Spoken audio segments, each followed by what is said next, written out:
Welcome back to Science. Yeah, hashtag science, rogues. That's right. Welcome back to We Roguelike It, ranking 14 for Galak-Z. I'm your host, Boston, and joining me as always is Moonpear. Do you want to redo that with our correct titles, please? Sorry. I am Boston DDS. There we go. You are Dr. Moonpear. There we go. And Monkey Senior PhD. There we go. I gotta write these down. We are here to pass judgment on Galak-Z. That sounded way more ominous than I really wanted it to be. It really did. Send it to the pit! No, we're here to add it to our We Roguelike It ranking. We're ranking the immutable list of the best roguelikes, your one source for which roguelikes you need to play. Let's go over our top 5 here real quick before we dive into it. Number 5 is 20XX. Number 4 is Risk of Rain. Number 3, Void Bastards. Number 2, Crypt of the Necrodancer. And number 1, of course, Hand of Fate. Yep. Go play Hand of Fate. I got so confused then because I thought you were doing 1 to 5, and I was like, wait, 20XX isn't number 1. Wait a minute. Alright, so we're going to talk about Galak-Z here. Let me bring up my notes here. We're going to talk about our thoughts overall of Galak-Z, going around the table here, and we're going to ask ourselves, introspectively ask ourselves, will you keep playing this game? The most important question. And then we'll get to our ranking. So let's start off with Monkey Senior. Alright, where to start with this? The game looks really cool. But Yeah. I think my favorite thing about it is the aesthetic. The whole Saturday morning cartoon aesthetic is Yep. Wasn't really that awesome. before you were born, though? No. I think he has Saturday morning cartoons. Yes. They still have Saturday morning cartoons right now. Yeah. But yeah, when it comes to controlling the game, I could not get into it as much as I wanted to, because I played the game quite a lot, Mm-hmm. like trying to like it, and I couldn't like it. On that note, no, I will not be playing this more because I can't win at it, I guess. Yeah. And I don't see myself getting to the point where I can win. So, You're not gonna yeah. run like a GDQ speed run any day. Oh, come on. Yeah. If anyone could do it, Monkey could do it. That's right. I don't know. Moon, your overall thoughts on Galak-Z? Like Monkey said, I think it's probably the best, in my opinion, it's probably the best looking, most stylish game we've played. Best because style. Yes, give it the emphasis it deserves. Yeah. Because Darkest Dungeon is the only one that comes close, but Darkest Dungeon is so dark. Yes. Like that style is very oppressive, and it does a good job of it being very oppressive. Whereas I feel like just clean, nice, like artwork, nice everything, the way it looks. I think this is probably the best looking one we've done so far, with the nice little touches like we mentioned, like the laser effects and the boost effects on the character portraits is like super cool. And the randomized writers and show titles and stuff, like Yes. it's pretty. It has a lot of fun. Oh, we also haven't mentioned like the VHS menus Pause when you screen, pause. yes. Like that stuff's really cool. Like there's so much really, really good in it, and I actually like the controls. As a 2D orientation of Elite Dangerous, I think it's actually solidly put together for something that can be very, very difficult. I think I might have mentioned it before, but it reminds me of Battlestar Galactica. Like if you ever watch the reboot, they do really, really good like visual representation of what it would be like to fly these things in space.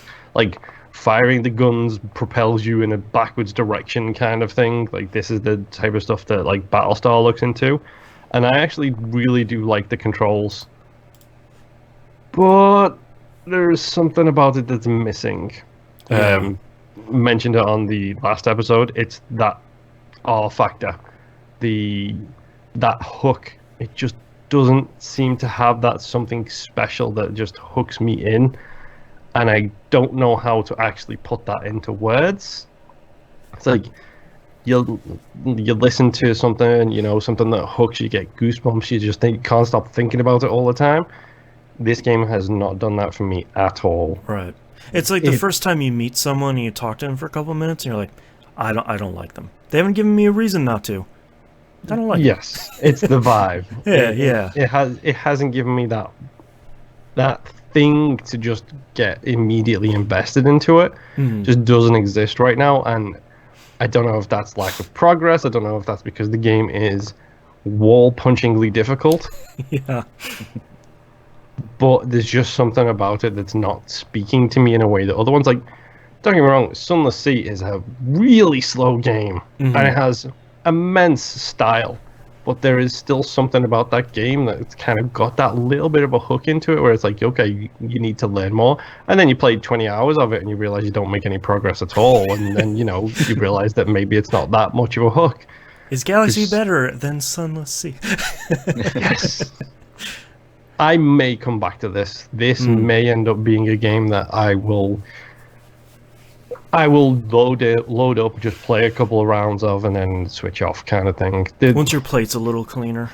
Yeah, I mean, heading towards the end of the year, everybody knows what that means. It means that you've got 56,000 games that came out this year that you need to play. Oh, and by the way, silently sob over here. Yes, and here's like 20 more that are coming out in the next 2 weeks that you've got 8 weeks to beat. It's just like, thanks / go to hell Game Pass.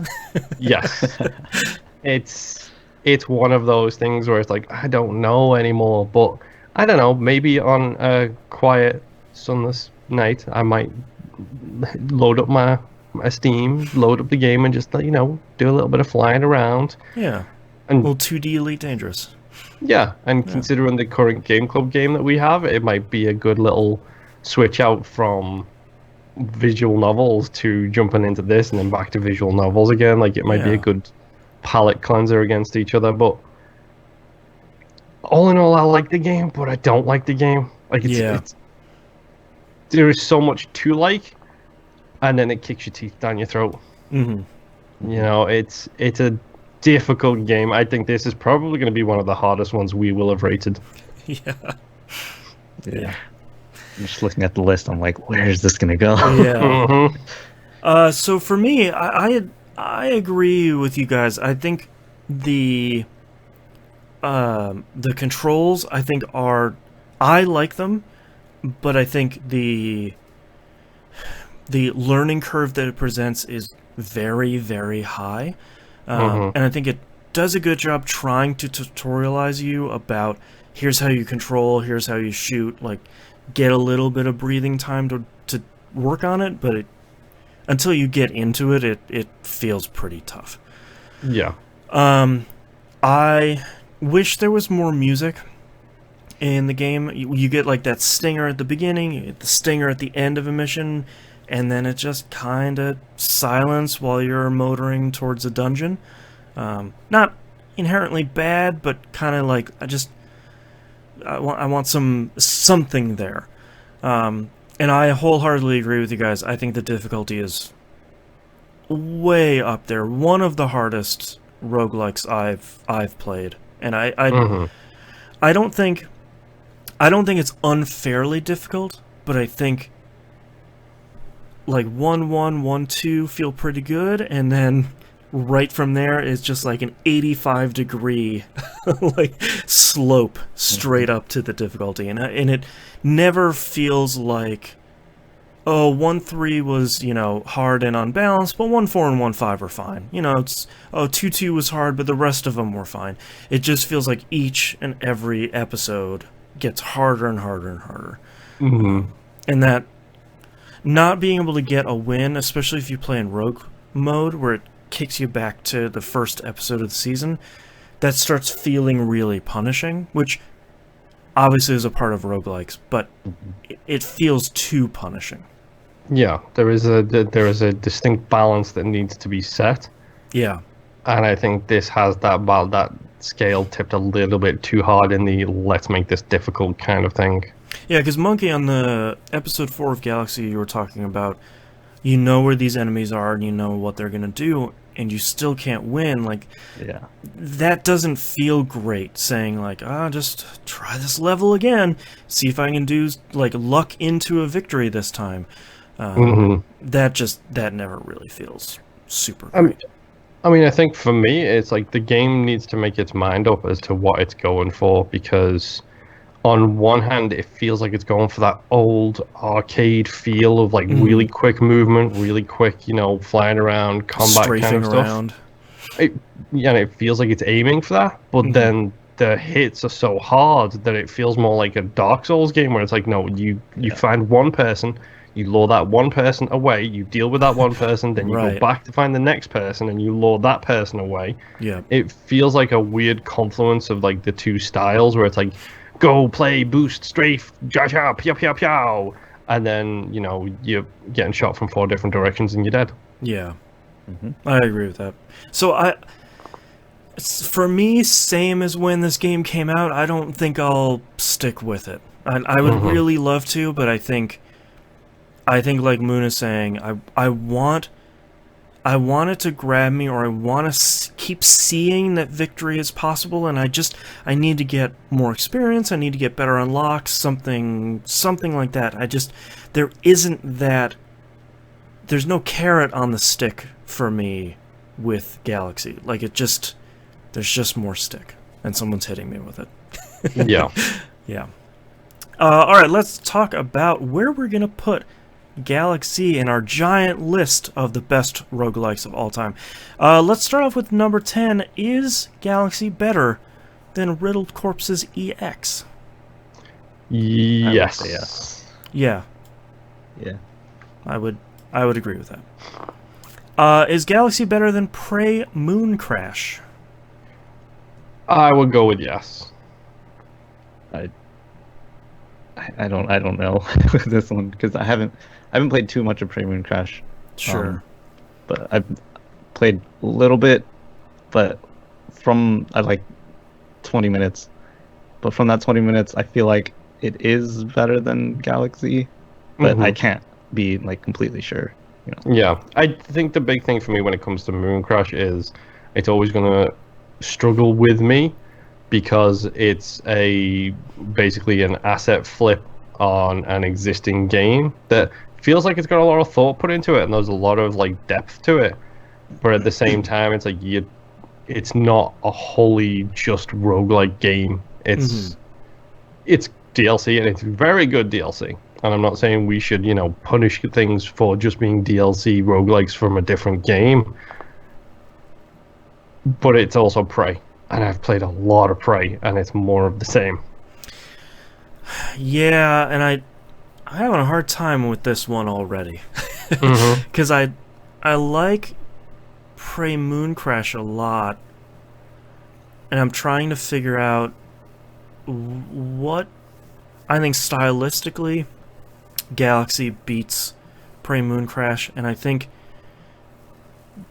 for me, at the end of the day, I think Prey Moon Crash is a more interesting roguelike, because I think runs are more interesting because of how it's a semi-permanence run based. Yeah, like your permanence carries from character to character, and I think that makes for a lot of really interesting runs. And I think Galak-Z's permanence feels punishing, because either you die in a season and it kicks you back to episode 1, or if you're playing arcade mode, you can start that episode back over, but you kind of don't have any health anymore, so you're sort of hobbled at that point anyway.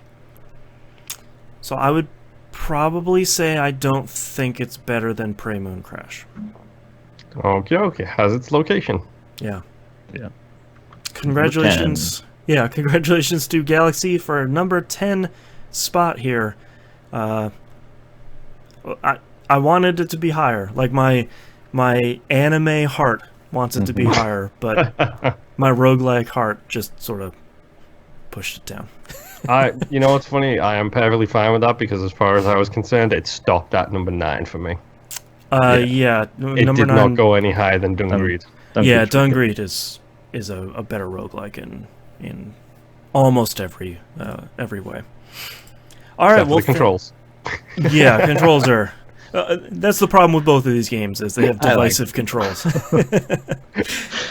All right, so congratulations to Galak-Z bringing up number 10 in our list. And thank you very much, everyone, for listening. We'll see you next run. Bye. Bye.